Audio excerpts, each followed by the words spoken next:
To tell us about the exceptional life and times of the CJF Tribute honoree, we welcome a journalist known for a career of impeccable business and technology coverage at the Globe and Mail and the Wall Street Journal. She is co-author of Losing the Signal, the spectacular rise and fall of BlackBerry. Please welcome Jacquie McNish.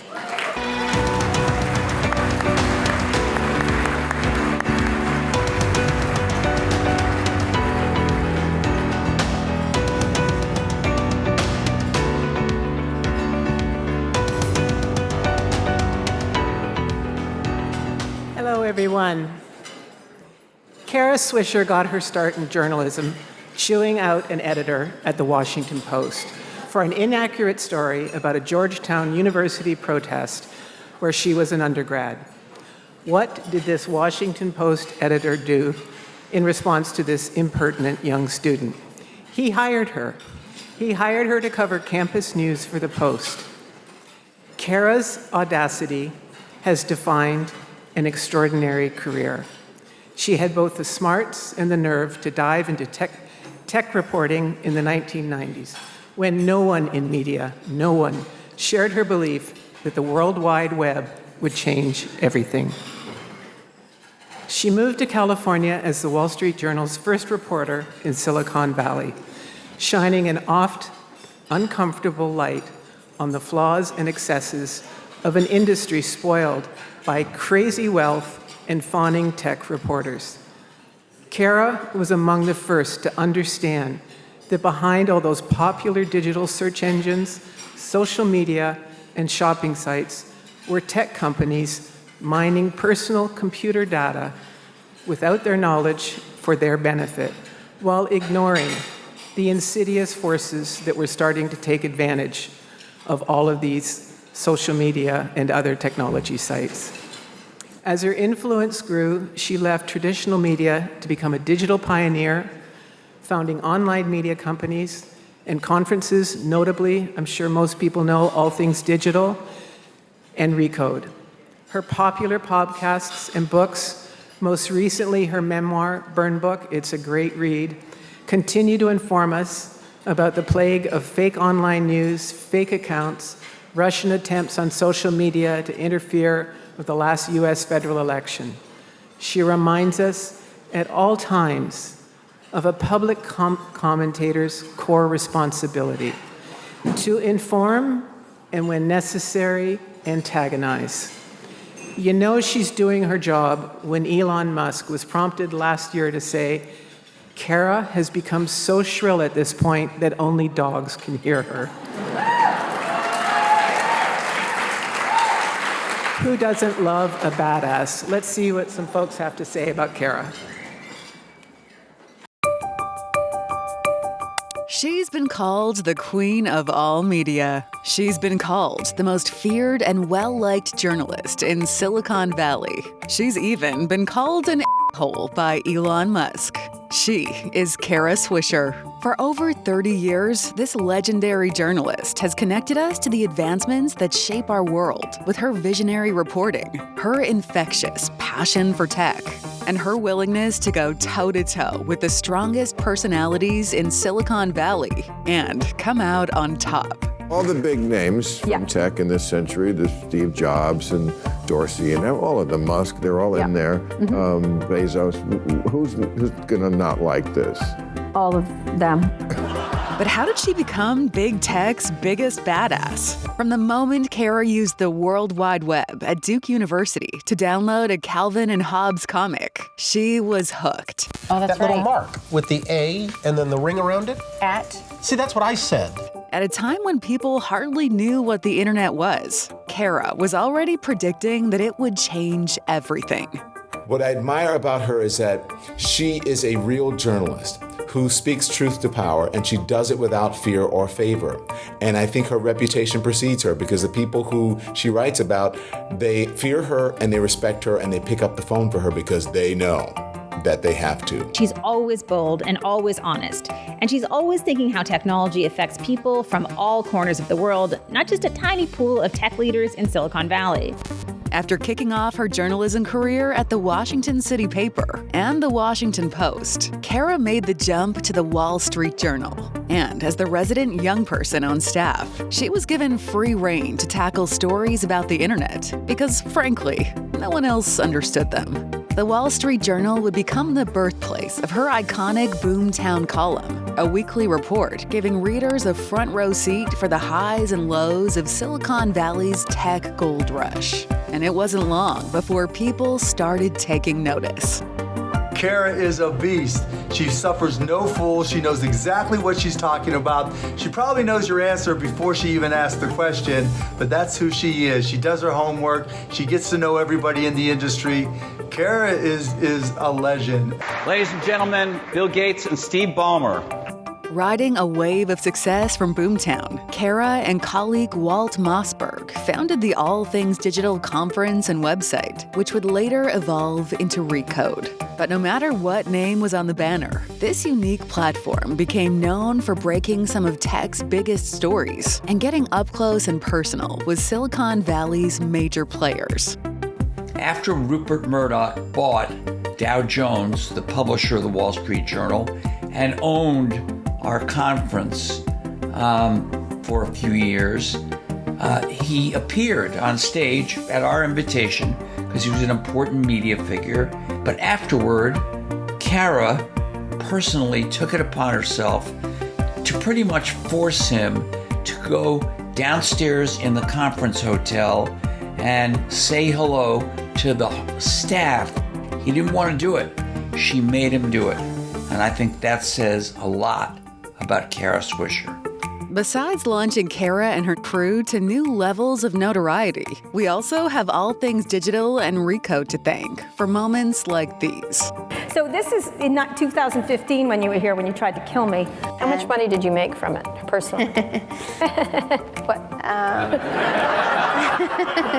How much? Well, I never talk dollars. Okay. Cents, I never do. Well, you can talk rubles or euros. I don't Over the course of her storied journalism career, Kara's love for all things tech has made her one of the most sought-after and respected thought leaders of this generation, contributing to countless publications, hosting and appearing in thousands of podcast episodes, authoring several best-selling books, and conducting hundreds of eye-opening interviews. All right, we have a lot to talk about. Great. Where do you want to start?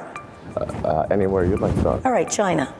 She even got to play herself on Silicon Valley and The Simpsons.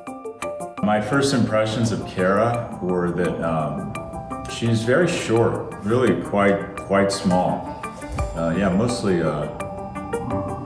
the height is really what I remember. Also good hair, but mostly the short thing.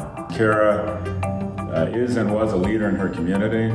She was gay before it was cool. She was fearless around that stuff. Everyone I meet in the gay community, in the progressive community, not everyone likes Kara, but they all respect her for her courage early on.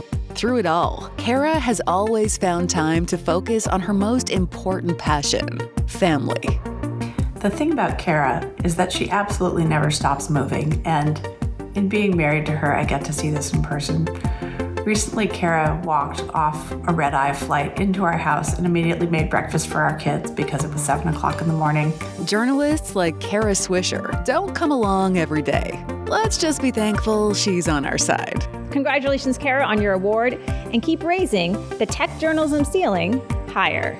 I love Kara. She knows I love her. Congratulations on this award. You are a legend, and I think your impact is just starting. I don't even think you've done your best work yet. The best is yet to come. Congrats, Kara. I love you. Congratulations, honey. It's a pleasure to watch you work from alongside you, and I'm excited to see you get this honor. It is well-deserved. Congratulations. Please welcome Kara Swisher.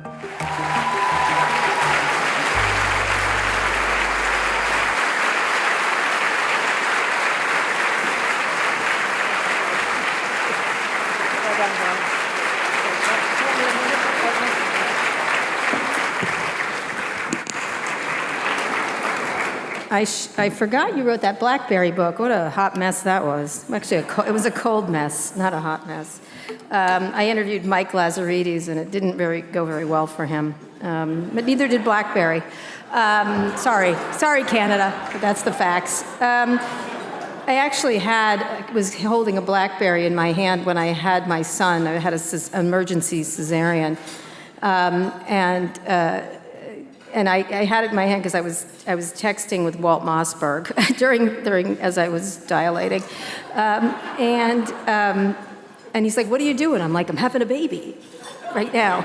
But they rushed me into the room, and my brother was a doctor at the hospital, and his friends knew who I was, and the BlackBerry was in my hand, and I didn't feel that it was there. And the guy who's the anesthesiologist was like, "You've got to fucking be kidding me, Kara." And I was like, "What?" And I'm like, "Oh, look, it's with us." And it kept buzzing while I was giving birth. It was a great moment in my life. I don't know how I got off on that, but BlackBerry, got it. Failed company. Okay. I want to say very quickly just a few things. You're a very rowdy crowd for Canadians. Let me give you that piece of information. But you need to hush right now because I'll say heck when I mean another word that we like to use. Not Mrs. Aliato, what we call Mrs. Aliato in the US, but other words. Anyway, first of all, I'm really sorry about the internet. We started it, and I apologize. I'm not going to say I'm sorry for Elon Musk because he's from here, everybody. He started here in Canada. His mother's Canadian-born, and his family is Canadian. And then they moved to South Africa, back to Canada, and then into the U.S., where we're enjoying the stylings of Elon Musk these days. We actually used to get along very well, and something really demented happened to him. COVID, other things. And unfortunately, he represents the worst of the great things that technology has done. One of the reasons the book is called Tech Love Story is because I really do love tech, and I think it has the ability to change and morph our humanity in really great ways. Unfortunately, a lot of it has been negative. Not everything, but a lot of it, a lot more than should have, has been negative. And one of the reasons I use this one quote in the book from Paul Virilio, who I love, is a French philosopher, where he wrote, "When you invent the ship, you also invent the shipwreck. When you invent the plane, you also invent the plane crash. When you invent electricity, you invent electrocution. Every technology carries its own negativity, which is invented at the same time as technological progress." Something we really have to keep in mind. That we have all these wonderful ships, and actually some people, more than others, are benefiting from it, very wealthy people. But there's a lot of shipwrecks that we pay for, the society pays for, that they don't pay for. Same thing with planes. We have ships without lighthouses, we have planes without radar, and we have electricity that's along the ground without any rubber around it, and it's not in poles where it should be to keep people safe. And so we are getting too much of the negativity when there's so much positivity that could happen with it. And I think the question we have now is one of whether virtuality, which I said everything that can be digitized will be digitized, and that's going to continue, will virtuality destroy reality? And I think it's already doing that because we're living in highly aggrieved times, especially in America, but everywhere across the globe. And it's an era in which Americans who are the richest people in the history of the world, it's I would say obscene, but it really is, the amount of money these people have. And I like making money. I've made a lot of it doing media, but it's really astonishing that the ones who are the most blessed and the most money and the most power continue to find new ways to feel like they've been cheated out of something and we owe them even more. We don't. They owe us a lot more going forward. Someone recently, I was reading a story about what the impact digital technologies have had on us, and I don't mean to be negative because I love them. I mean, my iPhone is one of my favorite relationships aside from my kids and my wife. And my ex-wife, she's really nice too. She's always with us. She's a Google executive, actually, and was the CTO of America. Very talented person. But they said, our narratives have become our prison, paralyzing discourse and hindering understanding. And the reductive nature of technology and the way we've used it gets in the way of our humanity. One of the other quotes that I really love from Paul Virilio, which I should have included in the book, was one that I think is critically important to think about as we go forward and we figure out what to do about AI, generative AI, and some of the things it will bring, because we are, again, as we've been many times in technology, at a Cambrian explosion of what's about to happen. And years ago when I it was obvious to me that the internet would be one of the greatest technologies to start, just like the telephone, the telegraph, television, radio, and stuff like that, for me, especially for media. I think people don't understand right now what AI will do to that, and in terms of how we're going to see the world, how we're going to learn. And it's going to have great benefits. Climate change tech will be changed by AI. Healthcare, huge possibilities. But there's also huge possibilities for damage, for misinformation, for job loss, all kinds of things that we have to think about as thoughtful people going forward. One of the things I use when I talk about tech people that I have covered, some of them are terrific. Mark Cuban's a laugh friggin' riot. And there's so many that are really good, Reid Hoffman, many others. But a lot of times I try to get the tech people to understand what I'm talking about, and I sometimes use cultural references. I sometimes use Star Trek versus Star Wars. Star Trek is a very hopeful cultural show. Star Wars is as George Lucas told me in an interview, is a Holocaust story. It's about evil prevailing, and it can, no matter what. It's also a technology story if you really pay attention to it. And so I often use this Twilight Zone episode called, I don't know if you've ever seen it, To Serve Man. And it's about aliens that come down from wherever they are, and they solve all the world's problems. They've got these giant heads, but they come down and solve everyone's problem on the earth. And we find a book of theirs, and it's called To Serve Man, and we think, oh, they're here to help man. This is what they're here to do. And I'm not going to I don't care if I give away a plot spoiler. It's a cookbook. It's a cookbook. They want to eat man, and they're here to make us fat so that they can enjoy the taste treat of a human being. So, you know, when I keep saying this to people, and I said it for a long time, as much as I love technology, for many people practicing, it's a cookbook, and you are the meal. Through data, through all kinds of things, and keeping us in a state of enragement over engagement, through engagement, is really a thing. And we have to try really hard to push back and take back what is ours, because we paid for the internet. The American people certainly did, and it's ours to have, and our legislators have to move more quickly to doing things around privacy, while also increasing research and innovation and things like that, the things that make technology great. I want to end on the quote by Paul Virilio, because I really love him. I think he's really great. And he said, "There are eyes everywhere, no blind spot left. Shall we dream? What shall we dream of when everything becomes visible, as it is right now? We'll dream of being blind." And I think it's just one of my favorite quotes, because we see everything now. But unfortunately, we don't believe what we see what we believe, which is not the same thing. And we have to really try hard to believe what we see, what we actually see with our lying eyes. I want to thank you all. This is exciting to be among the Canadians. Scott kept thinking I was getting the Canadian Journalist of the Year award, and he's deeply, deeply jealous, so you should give it to him next year. He's not a journalist, so don't. He plays one on a podcast. I thank you so much. I thank all the people I work with. It feels like this is the 4th Lifetime Type Achievement Award, Tribute Award I've been getting, so I've been having my funeral over and over again. And I think it's the 6th, actually, and therefore I should be dying in about 30 years. But I have a lot more to go, and I'm really, when I got the Webby Award for Lifetime Achievement, they only give you 5 words, and I said, not done yet, tech bros. So that's what I feel like.